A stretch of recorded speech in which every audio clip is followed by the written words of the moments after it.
Welcome everybody and good evening. This is the Thursday evening Viper Trading webinar. If you are here to learn about trading the futures markets using the Viper tools, you are absolutely in the right place. First, we got to knock out our standard disclaimer before we can look at some charts and trade setups. So without further ado, let's get that done. All communications from Viper Trading Systems are for educational purposes only. Futures and Forex trading does involve risk, and there is a risk of loss. Nothing contained in this webinar or other webinars, including the live trading room, are to be construed as investment or trading advice. And of course, everybody in here does know that you do trade at your own sole discretion. Welcome. All right, so we're going to cover a number of topics. The primary topic, or the name of the webinar tonight, is trade those retracements. When we talk about retracements, we have to have what to have a retracement? Anybody? Pop quiz right out of the gate here. In order to have a retracement, we need to have something. What must it be?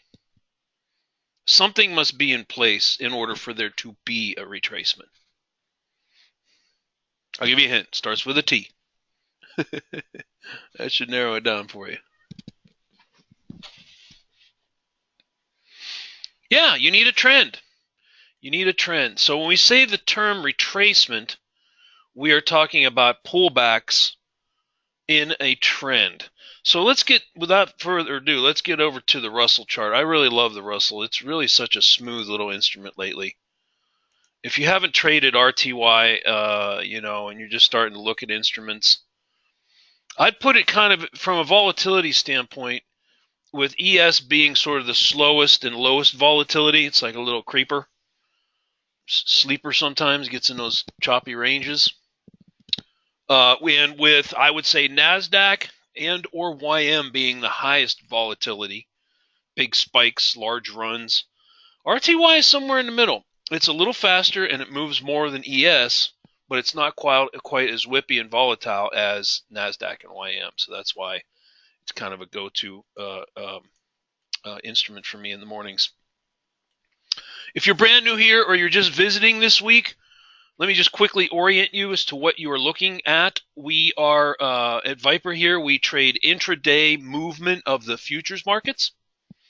As I mentioned just a minute ago, we trade in the live room. If you've been in there, if you haven't, we sent out links for everybody to come check it out. We trade crude oil. We trade gold in the live room. We don't. We used to trade NASDAQ. We don't do that anymore. Russell, $5 a tick, and YM, the mini Dow, $5 a tick. These are all futures instruments. Gold is $10 per tick, and crude oil is also $10 a tick, and we'll look at those charts in a little bit. So we are connected to. I am connected to a futures data feed through the broker, and what you're seeing here is a data feed on the Russell and all the equities, of course, of the June contract. You can see that. Now, what happens is that our software scripts are interpreting this data, and we go with a 4-range chart we have for like 9 years now, and we prefer that over time-based charts like minute or 3-minute or 5-minute guidance from a 30-minute, all that sort of stuff. Hey, Davin, I'm going to ask a question. I see some questions coming in early. Just give me about 10-15 minutes to get sort of the foundation set for everybody, and then we can field some questions, okay? Just kind of hold on to those for a second. So you can see that markets, this is true of all financial markets, even stocks and Forex markets. You have periods where a market will go sideways. Okay, this is commonly referred to as the chop or consolidation, sideways markets. And the definition of, by the way, a sideways market is the lack of a trend. There is no trend because you are sideways. And so it's characterized by being contained within a fairly well-defined support and resistance area, as you see right here. So this would have been, I think this was yesterday morning right after the open. So the open of the market is 6:30 Pacific for me here, and you can translate that into your time zone, obviously. And sometimes you get this, you get market movement in the pre-market session. So this is, just to orient you here, this was yesterday. Here's midnight Pacific, which is the beginning of the European session. So this was overnight here in California. You can see there was a little run up into the first couple hours of the European session, and then a little pause at the mid-band you could have boxed in if you're a night owl trading. And we'll talk about those trades in a second here. And then, of course, you see that coming into the open, you were in the midst of a sell-off here, and the tail end of it. Now, one of the tools that you're going to hear a lot about is Object Trader and the region box trade. Let me just show a couple of them on the chart, and we'll get into more specificity when we look at the retracement trades. It's simply when you hear in the live room something to the effect of that market, like the Russell, is sitting right at the mid-band, go ahead and box that in. We're referring to using the Object Trader tool, which is a panel that sits on the right-hand side of the chart. Looks a little bit like Chart Trader, but it's much more sophisticated. And you can see that you get sometimes a little cluster or collection of bars when the market sits at or around the mid-band. These are called mid-band trades. Sometimes we'll say let the market go either way. Either way means allow the market to come out of the box to get long to the upside and to take a short when it breaks the bottom. Now, if you go with the close outside the box, the way it actually works is if and when a candle comes up through here, oops, wrong type of line. Sorry about that. I want this line. This didn't happen, but hypothetically, if a bar had closed up here like this, it would, on the close of the bar, it would fire a market order and get you long. Conversely, if it closes down below and you've enabled both sides of the market and closes down below here, then it will get you short. It will fire a market order on the close of the bar and get you short. So in this case, in this example, if both directions were enabled on this region box, you were actually filled short on the close of this bar right here, if you drew the region just like I showed it. Now, I want to show you a cool little pattern that it's really helpful to learn, the ABC pullback pattern. So typically when you get sometimes in the initial part of a move, a thrust, in this case it was down, many times, and not always, but many times, there will be some kind of pullback to check a support or resistance level. This is called a retracement. In this case, you can see the wick of this bar kissed the mid-band and rolled over. So this is actually a secondary entry to the short. So what I'm saying, to be clear, if you miss this region box and for some reason didn't get in on that bar, which you would be feeling heat on the pullback, yes? Because you're already short right from here. You can go up here and do a bar close or a limit order or market order. How you can use the line tool or the retracement tool, or there's many different tools, methods to get in here. But what I'm trying to say is this is another opportunity to go ahead and catch that short. Now, here's what happened yesterday morning, and we'll go look at this morning too. So just bear with me here.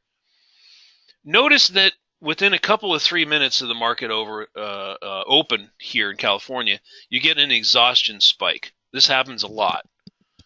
In other words, it's been selling, had to run up, you had the box, everybody's short. You start getting some covering, and then right here, you get another region box form right here.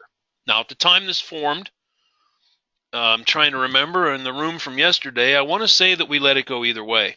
This is one of the exceptions to the rule. Generally speaking, if you're in a powerful trend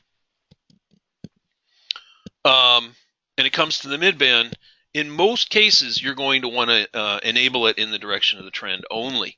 So in this case here, given the fact you had a red background and you were in a downtrend, this is called a downtrend, which is down. Obviously, everybody sees that. Bars are red. The mid-bands, all the bands are stair-stepping down, staying under stealth. You're trailing your stop if you're short from up here somewhere, and then eventually you stop out here. Now, right around the market open and around 7 a.m. Pacific, which normally has some kind of news event announcement, we can let those boxes go either way. The reason we do that is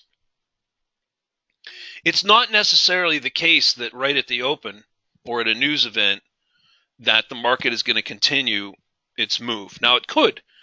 If you got to close, in the case of this region box at 633 yesterday, if you got to close down out, you would actually have been short on that.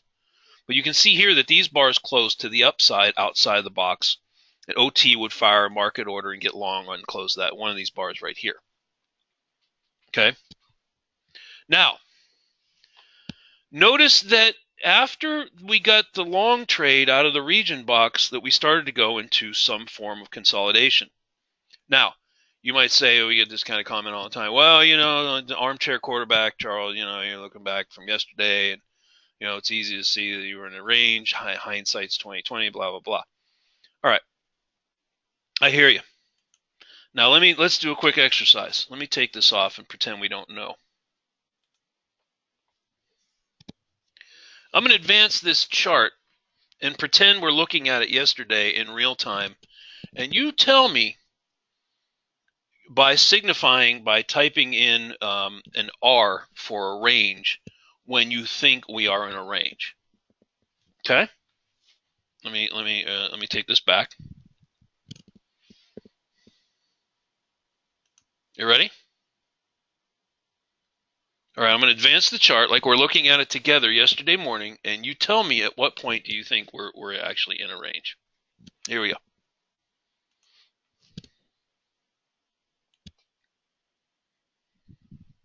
Here we go. I'm advancing the chart.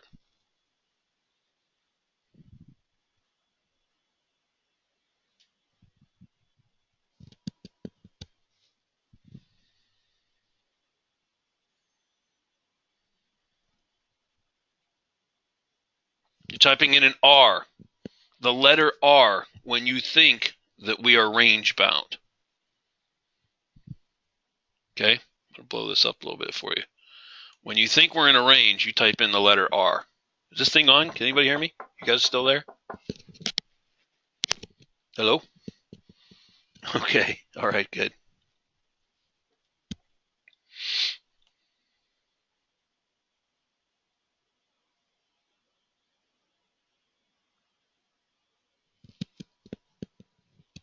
All right, I'm going to stop it there.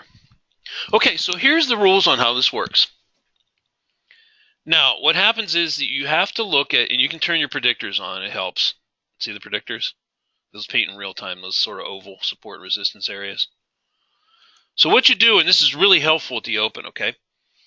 You look for an established swing level, and you put a line there. Now, Gary's really good at doing this in the live room, which should help you to see this, but you can do it on your own chart, and I strongly urge everybody to develop this skill. When this low was put in here, you simply put a line down here. Okay, that's all you got to do. And I think we would agree, looking at this line, that if this box had closed to the outside and filled us short and you broke that line, we had downtrend continuation. Yes? That would be downtrend continuation, which did not happen. Now, when we took this long trade and then we stopped out here, you can see there was a swing established up here at this 94.10. Right up in here. See it?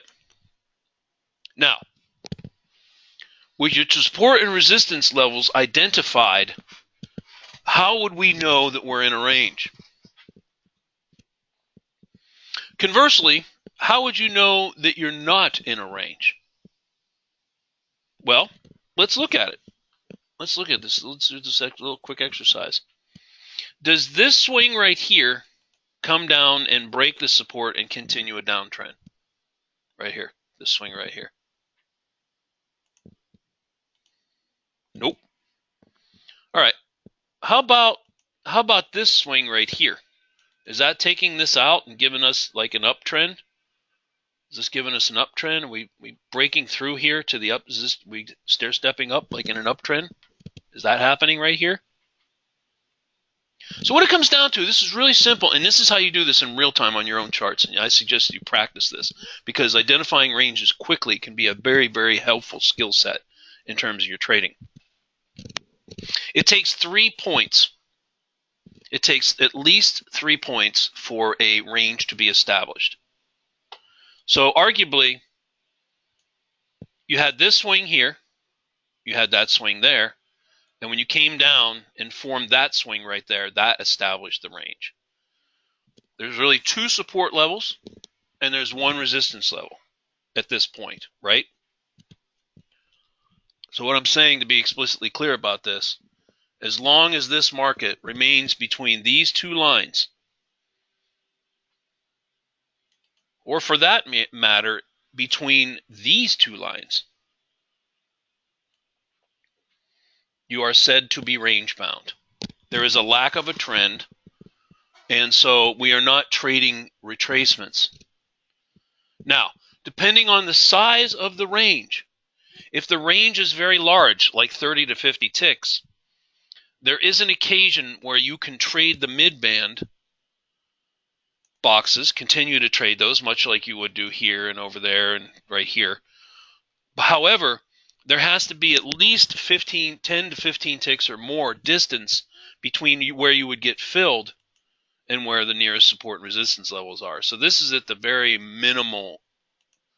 In fact, on the short side, by the time you got closed here, you barely get a scalp off. So the way you actually trade this, now here, let me advance it. Let me just continue to advance it. And I'm gonna ask a different question in a second. Okay, I'm gonna ask it. We're gonna do another exercise together in just a second.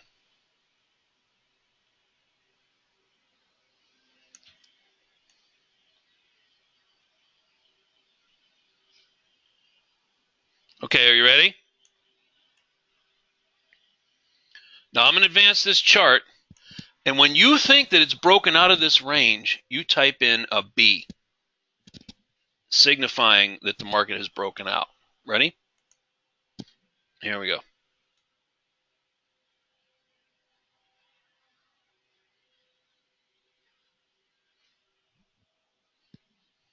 Remember, you're typing in a B when you believe that the market has broken out of its current range.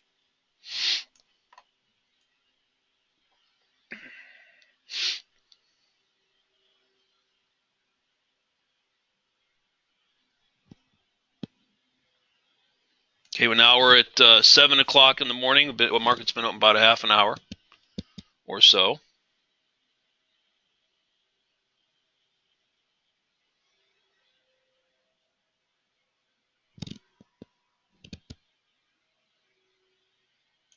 Okay, they're at 7:20.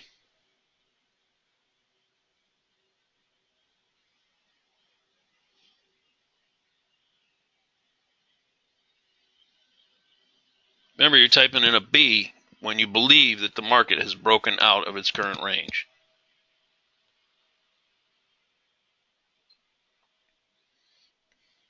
Okay, I'm going to stop it right there. All right, now some of you typed in an early B when this formed right here. When these bars formed at the bottom of that current range, this lower line right here, some of you typed in a B. Now, I would argue that that's not correct, and I'll show you why. Even though the background turned red because that swing was broken slightly by these 2 bars right here, you technically were not. I mean, here, let me compare. Let me show it to you this way. Here's probably a better way to show it. It depends on what happens after the breach. So in this case here, you only pierce that support level by I don't know, probably 4 ticks, 2 bars, and then you're right back up almost to the top of the range. So arguably all the way until over here. This breach has broken it. And the trade entry short was actually this pullback and the little box that formed under the mid-band right here. This was your short entry right here on a rollover. That was actually the short right there. When you took this support level out with some conviction, and then you came back and you got a much lower high. It didn't even get back to the mid-band, let alone up here. This was the short setup and the breakout break down. I'm sorry, from the trading range. Some of you got this. Some of you typed it in right over here, and that was correct. That was correct. This is where the break happened, and you take the short. Good. So, I would take your chosen instrument that you like to trade, your futures instrument, whatever it is, YM, Russell, ES, we'll look at several of them, and practice looking at trends when it's trending up, trending down, when it's going sideways, how quickly you can identify a sideways market. Let's go ahead and advance over to this morning. Let me clean this chart off. Any questions from what I've shown? I'm going to pause for questions. Questions? Because I'm going to clean off this chart. I'm going to completely clean this chart off. So if there are any questions, let me know. Otherwise, we're going to move on to this morning. Okay, I don't see anything. Let's go ahead and clean this chart off. Let's see, take everything off. All right, let's come over to this morning.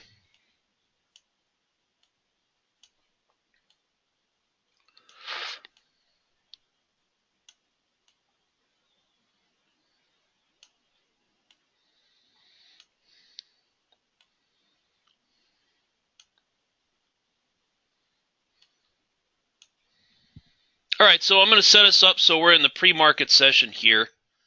We're going to be in the pre-market session here just before the market opens at 6:30. And I'm going to ask a question for everybody. To the extent that you participate in these, I try to make my webinars as interactive as possible. And if you can, try to interact with the questions, because you know how it works. The muscle memory of your brain is engaged when you interact with something. So that's why I ask these questions. It's not they aren't rhetorical questions like, oh, I don't expect an answer from anybody. These are actual questions. Like tomorrow morning, if you get up and you're going to trade the Russell, how and it looked like this. In your mind, are you thinking trend or range? You just simply indicate by a T or an R. Tomorrow morning, you get up, you pull up a chart, and the Russell looks just like this. In your mind, as you look at the chart, now this is only 6:14, so your market hasn't opened yet. Are you in a trend, T, or are you in a range, R? Simple question. This is overnight, just to orient you here real quick. This is midnight, so this is the European session, and this was the close, the Asian session over here. Asian session, European session, open the market coming in 14 minutes. The big R. Okay, good. Good. Everybody got that. Kenneth, Michael P., Robert, Philip, John, everybody, good for you. Everybody in here typed in R. Now, so the first thing we do, and it's important to have structure to your trading methodology. This is where traders run into a lot of problems. They don't, how would you say, kind of run fast and loose a little bit. There's no, sort of plan or idea on how to approach the market. It's like, I hear this from some traders, not a lot of them, but a few. I'll watch the market and I'll react. I'll take action when it gets there. I'll know what to do. Well, I would make the case that's probably not the best way to be prepared, right? So the first thing we do when we get up and we start looking at the charts is we put lines at support and resistance, okay? Here's some resistance here, pretty clear overnight. Here's some support down here. See the swings from even all the way into yesterday. And you could make the case that there's sort of a little interior range that's starting to build that looks something like this. It's a little bit tighter, but still range bound. It might look something more like that. And so what's our saying going into a trading session or a morning or an afternoon, whenever you're trading? As long as you remain within the confines of the lines, you are said to be range bound. Just think of it that way. Within the confines of the lines, you are said to be range bound. Now, I'm going to advance the chart one more time and see if you picked up on anything from here. And you tell me, signifying by a B, when you think that the market has broken out and you now have a trend.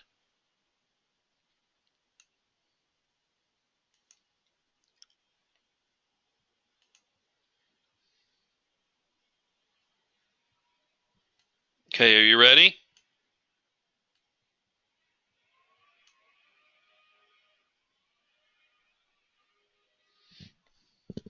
Here we go.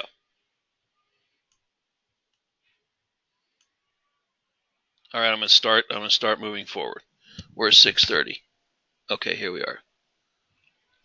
Okay, we have our lines in place, and here we go. Ready, friendy? Okay, here we go. Okay, you're typing in a B when you think that it's broken out and it's now in a trend. Okay, here we are. It's 5:30. Here, 5:39, 6:02, 6:14. Open the market, and there's 6:30. There's the market open right here, 6:30. Okay, continue on. 6:31, 6:32, 6:35. All right, I'm going to pause here. I want to give a total kudos to everybody in here, because I left this on here. I said, as long as you're remain within the confines of the lines, you are said to be range bound. And through all this chop down here and in here, nobody's typed in a B. Most excellent. You are still in the range, right? Good. Perfect. Okay, let me keep going. Here's 640, 649, 655, coming up on 7.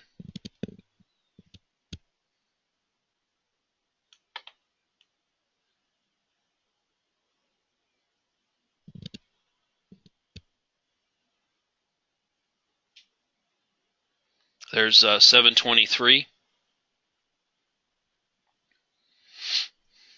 727, almost 730.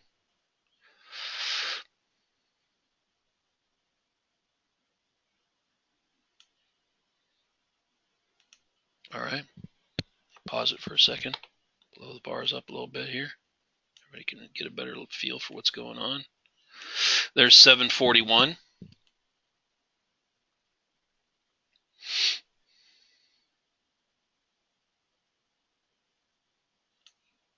All right, I'm going to stop it right there. Okay. Now, some of you, I want to talk about, approach this in two different manners, from a couple different angles. There's the observing of it, and then there's the trading of it. You know, you could make the case that, and some of you typed in a B, which I think is a little premature when they got the poke up here. And, you know, the background is green. Did you have a legitimate mid-band trade on the region box right here? Yes, you did. Because it pulled back in, it held this higher level of support right here at the mid-band, sat there for a couple of minutes. In fact, I think we took this trade. Now, was there follow-through to it? So there's the breaching of the level, up or down, and then there's the follow-through, which is the confirmation of a trend, of coming out of a range into a trend. Okay, that's the two components to that.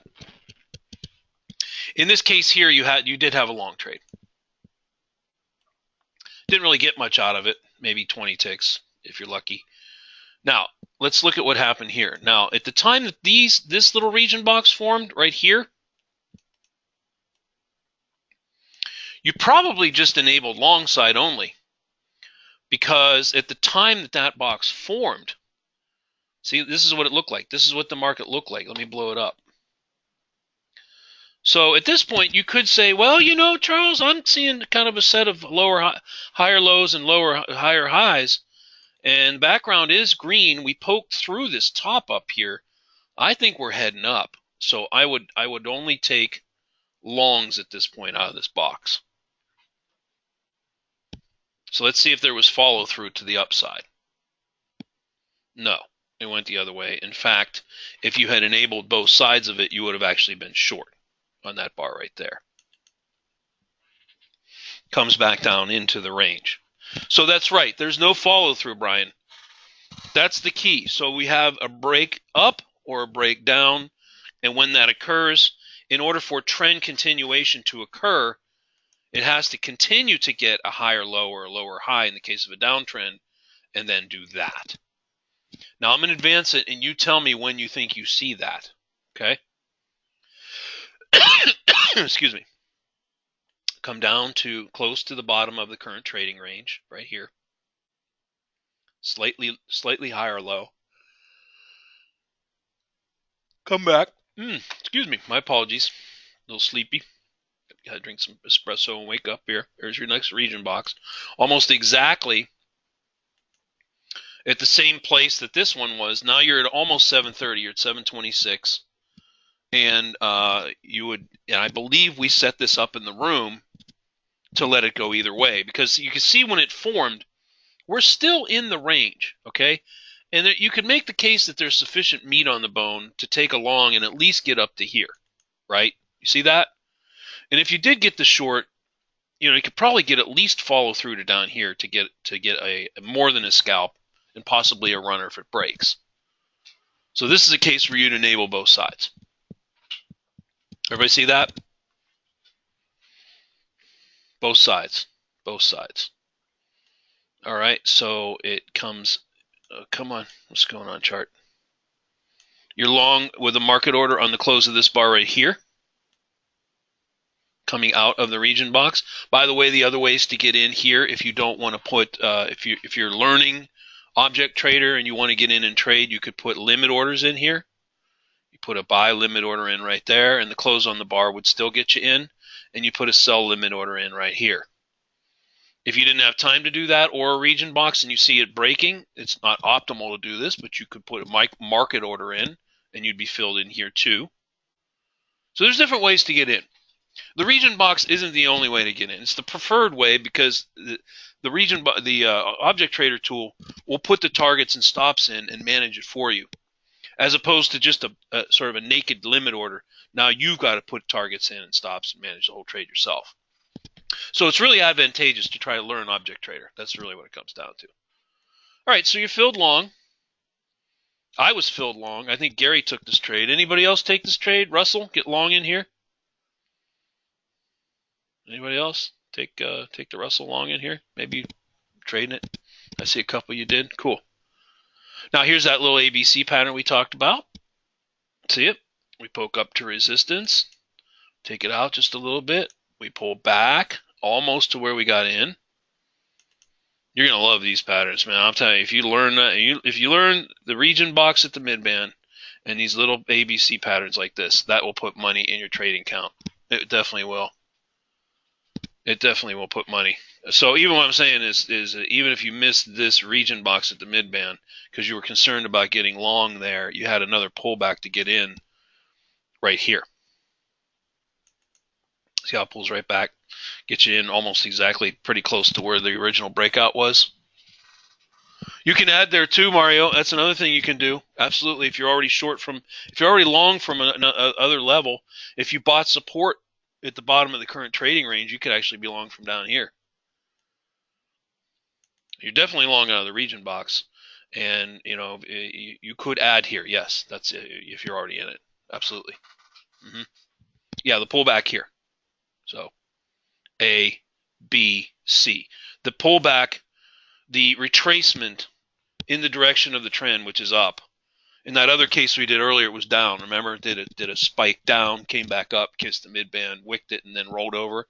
Yeah, so that's re-entry or entry or addition to the trade. Now you can see by this price action here that we are taking out this higher swing. The background turns green, and we are most definitely in an uptrend here. Okay, so what I'm saying is, if you said that the break was here, that was true. It turned out to be a head fake, and there was no follow through to the upside. Okay, and there's nothing wrong with that. You could have caught the short and got back down to the bottom of the range. Very definitely here, when it took this out, this was the breach that turned into a trend. Now let's see what happened. In keeping with our theme tonight, I'm going to advance the chart on the trade, the long trade that we just showed, and you tell me, signifying by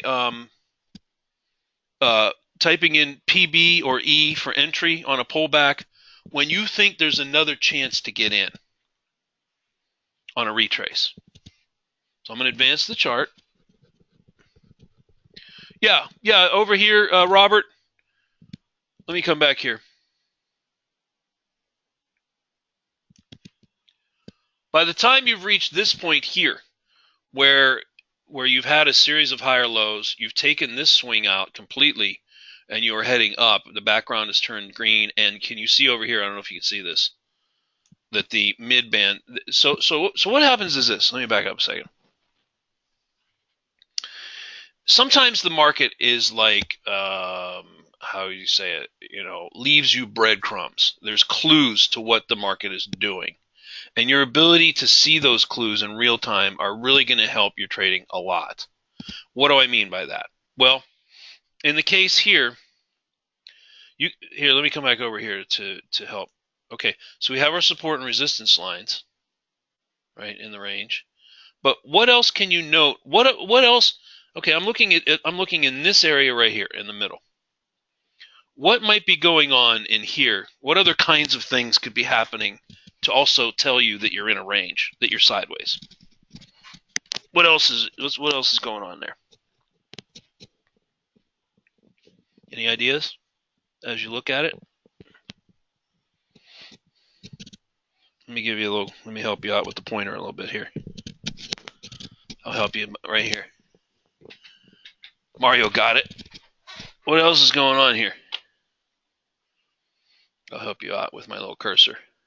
Yeah, the mid-band is flat as a pancake. Is the mid-band going up or is the mid-band going down? What's the mid-band doing right here? Flat, yellow, and sideways. So in addition to within the constraints of a range that you can see with your support resistance lines, when that mid-band is sideways and flat and yellow, you are pretty sideways. And you're in chop, definitely, absolutely. Pick your spots to trade in there, and that's what we say in the room. Now, over here, let me see. Let me advance to where we were.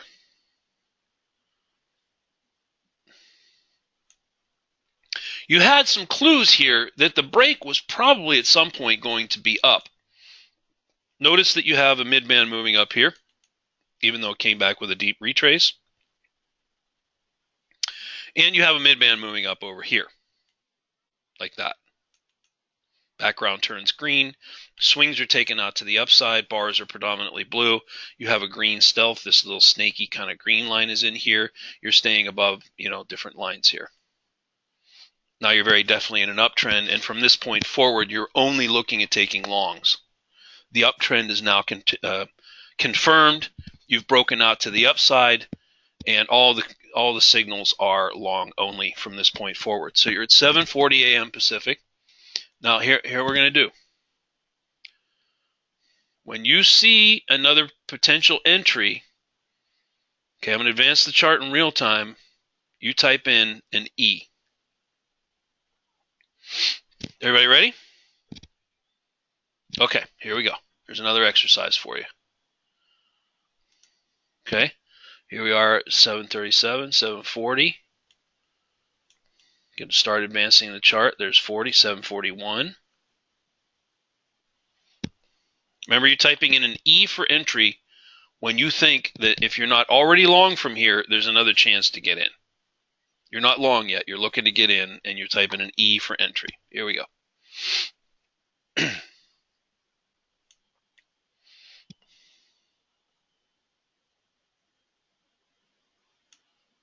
Okay, let me blow it up a little bit more so you can see the bars a little better. There we go.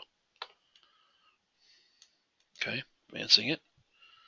7:51, coming up on 8 o'clock. 7:53. It's about 2 minutes. We're sitting right here.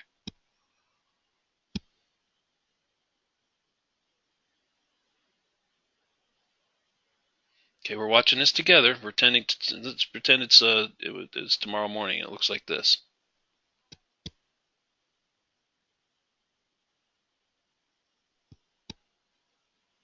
All right, I'm going to stop it.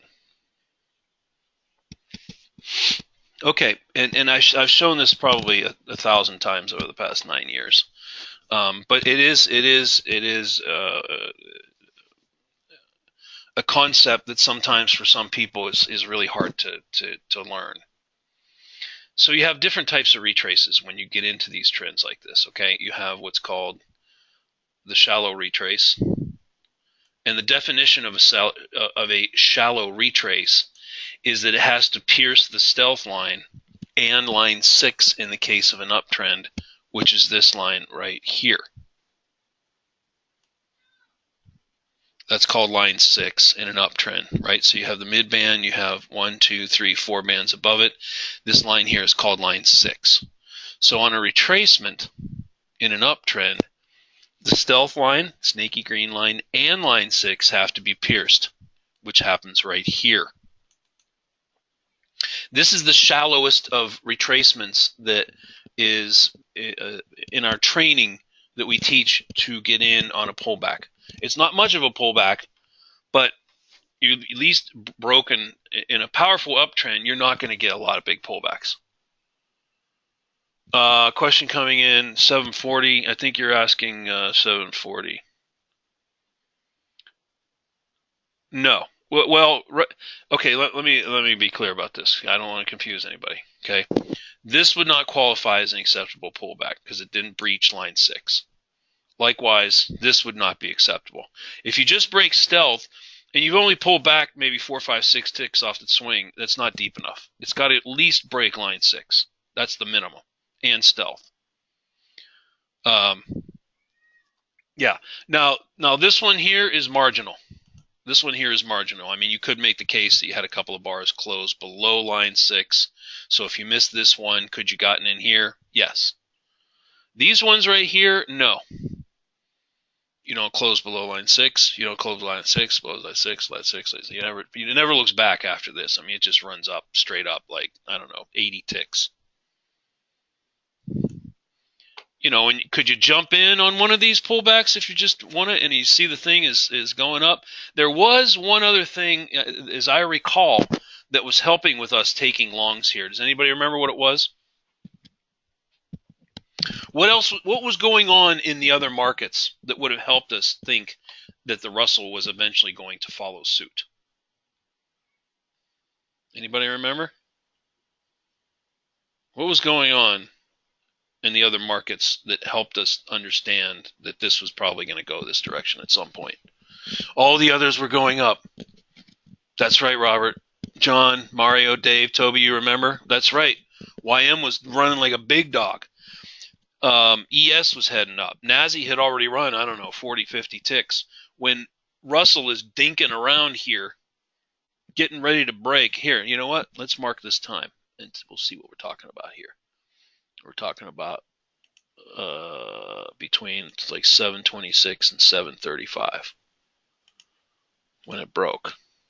Sort of this time frame right in here, right? Yeah. All right.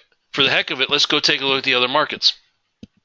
Okay, remember that time frame, 725 to 735. Let's quickly scan the other markets and see what they were doing at this point. Let's go look at YM. Stand by. Data's loading. Yeah, so, I mean, one of the keys I think that everybody sees here is that you have to, at all times when you're trading, you have to have a sense of what condition the market is in. Is it going sideways, and can I trade the range? Right? You're always kind of asking yourself that. Okay, am I in an uptrend? Where's support? Where am I looking to get in? I need to get in on a pullback where I took the break.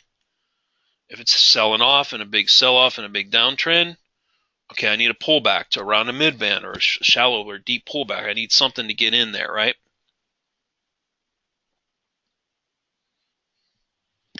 All right, so here is here's YM at that time. Just to orient you on how it looked. Very similar condition. Over here, you were more or less sideways in a range on YM from here to here. Looks very similar to Russell. Very similar to Russell. You had a very nice pause at the mid-band right here, giving you a chance to get in. Now I'm going to blow this. I'm going to blow this up, and I'm just going to show you the other spots where you could have got in on YM. How about here? Does that meet the criteria? How about here? Does this meet the criteria? Piercing stealth on line 6. How about here, here, here? How about here? How do you feel about this juicy little mid-band setup? Yeah. John says I have a hard time entering on small retracements sometimes when I draw my box entries get me all the way up to line 8. Yeah, well, you know, it is. Well, let me pause for a second here in the context of these retracements here. So arguably the sweet spot to get in markets are when they do something like this on a pullback. Shallow retracement, mid-band retracement, like you got here. Pauses right at the mid-band, gets you a chance to get long right there. And then most of you know, of course, sometimes it'll come below the mid-band, and this is called a deep retracement. So this little, you know, if you can sort of visualize these little boxes in this overall sort of range on pullbacks, I understand that, you know, I think what concerns people about getting in here is that it hasn't come deep enough, and that, you know, you're going to get filled long somewhere in here, and then the silly market's going to flip and you're going to get a big huge stop. Now let me ask you a question. Tell me what you think of this. In the case of this region box here, you're filled long on the close of that bar right there, so you're long. And then Object Trader, if you used it, would put the initial stop, you know, 10, 12, 15 ticks below here. So that would be all the way down here. If you're trading the shallow retracements, what could you do to prevent taking a hit, a full stop out, in the event the market went up here and then flipped against you? What can you do in here to alleviate the fear that it's going to flip on you and go down and you're going to get a full stop out? What can you do to prevent that?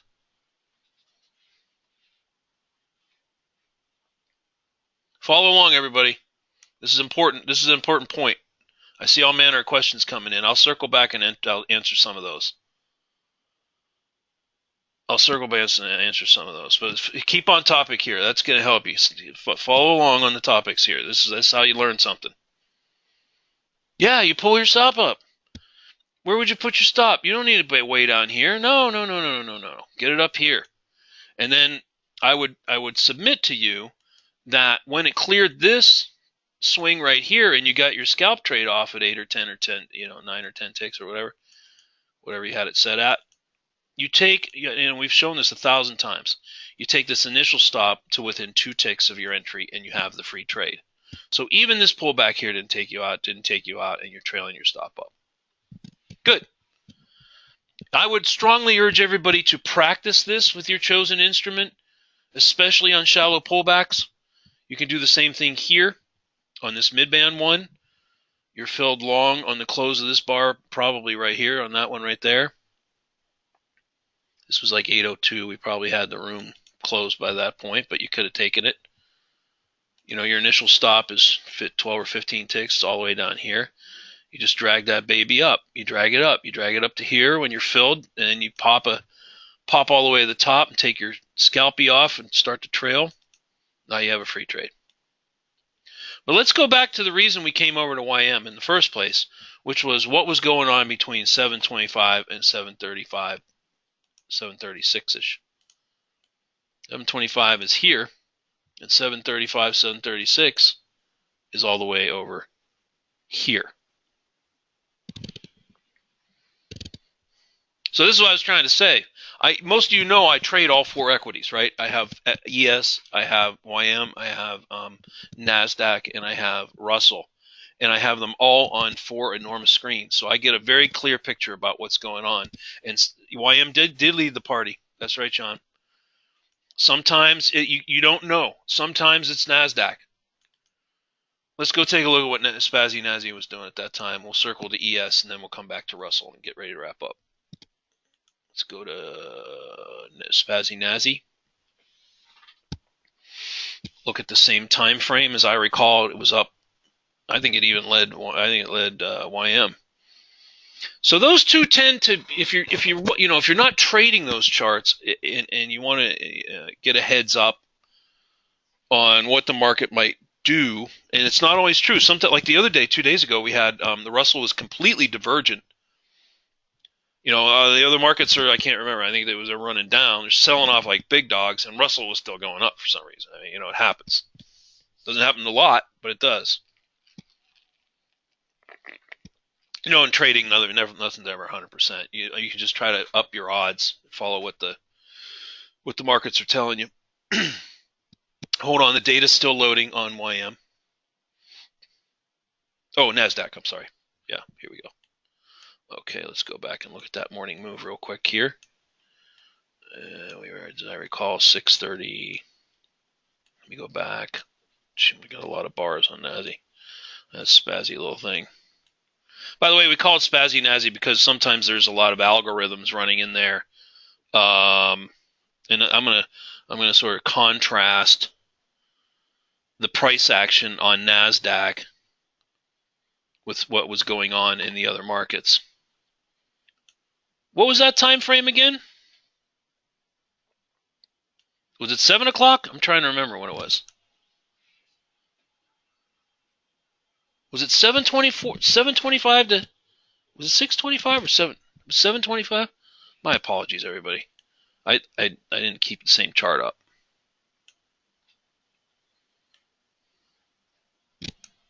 There you go. Okay, yeah. Okay, Mario, James, Dave, thanks for helping out. Yeah, it's short-term memory's going to heck.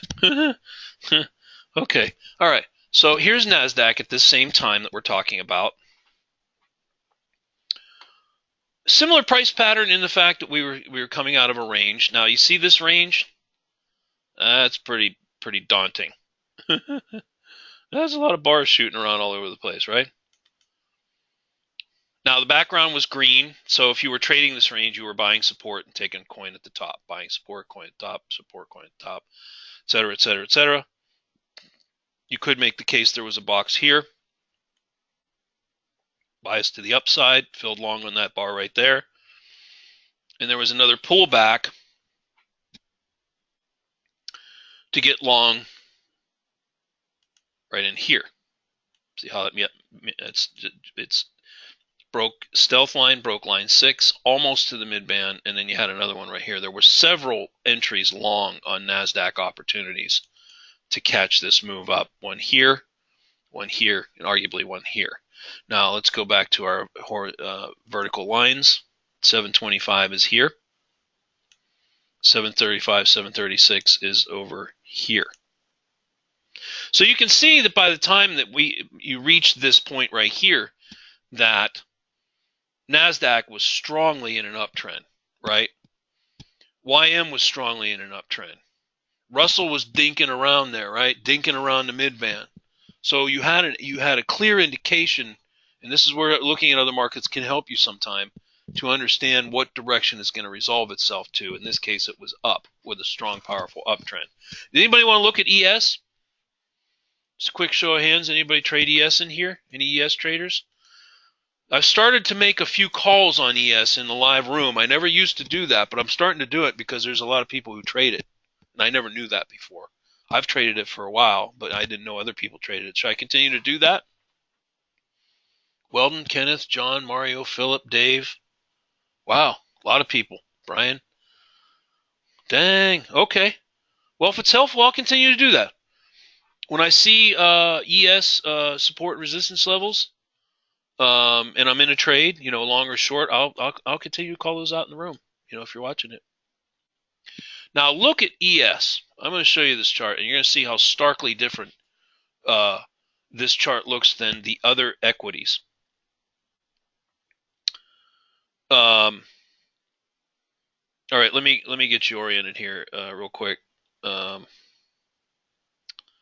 see, where's 630? Here's 630 is right here. Yeah, somewhere right about there. Now, what is different about this ES chart as opposed to the other charts? What's different at this point? What's different than the other charts? The other three charts we looked at, how is this one different? Well, you could make the case that there was some range-bound activity over here before you broke up at 5:30. However, you were pretty much in an uptrend the whole morning from over here. In fact, midnight Pacific time going into the European session started right here. So from the overnight session, you were already in a bullish run up. And arguably, you got a one of those shallow retracements to get long here. Yeah, rising midband. You really, once you came out of this in the pre-market, there was some bullish news on the CPI, and the unemployment numbers were bullish, and they just took ES up. Now, on this chart, let's say you're not long from here and you're not long from the open. Where is the entry opportunity to get long? I'll give you 30 seconds to call it out. You can call either a time, like you would say, 6:36, that's not the number, or, 8:35, whatever. It's going to be a time. You can call a time, or you can call a level. Okay, here's the levels over here. Here's 02, 03, 04, 06. So where is the re-entry opportunity on a retracement to get long on ES this morning? Either time-wise, type in a time that you see it, or a level, which would be a number over here where you would get in long on a ES retracement. I'm going to keep this tight because we're running out of time. I'll give you 15 seconds. After all this time, you should see it. It should jump right off the chart. You should be like, oh man, this is so clear. Why didn't I take that trade? 10 more seconds. Time-wise or level-wise, where is the retracement to get long ES? So I'm helping you out. You're getting long, right? It's an uptrend. We know that. It's a retracement. We know that too. Where is it located? ¿Dónde está el retraso? 5 seconds left. Go ahead and type in your answer. Where are you getting long ES? Let's pretend this is tomorrow morning and you're looking at it. 2 seconds. Get your number in. All right. Time's up. Most of you got it. Let me show you. Right in here, the time was approximately 7. Well, it started to set up around 7:16, and it didn't break up until 7:23. That's how slow ES is. It actually sat here. I mean, you want, all due respect, a little bit of grandpa time to draw a box. This thing sat here for 7 minutes. I mean, there's several different ways you could have drawn it. You could have drawn it like this. You've been filled on that bar. And even if you encased the other 3 bars like such, with a different box that might look like that. Let me just show this in 2 different ways real quick here. So that the tighter box, or you had a limit order here or a market order, or you had some way to get long, was filled long here at 05 1/4. So if you said anywhere between, say, 7:16 and 7:23, which most of you are, I see 7:20, 7:17, perfect. Excellent. So everybody got the time. And then the swing level, you can see the swing is identified here, 0350. Everybody see it? 0350. But you wouldn't actually have been filled at 0350 because as these retracement bars are forming, you're not certain at this point that it's going to bounce. It could come lower. That's why we do the region box. And when it breaks up and closes outside, we're long. If you had the bigger box on it, you wouldn't be filled long until the close of this bar right here.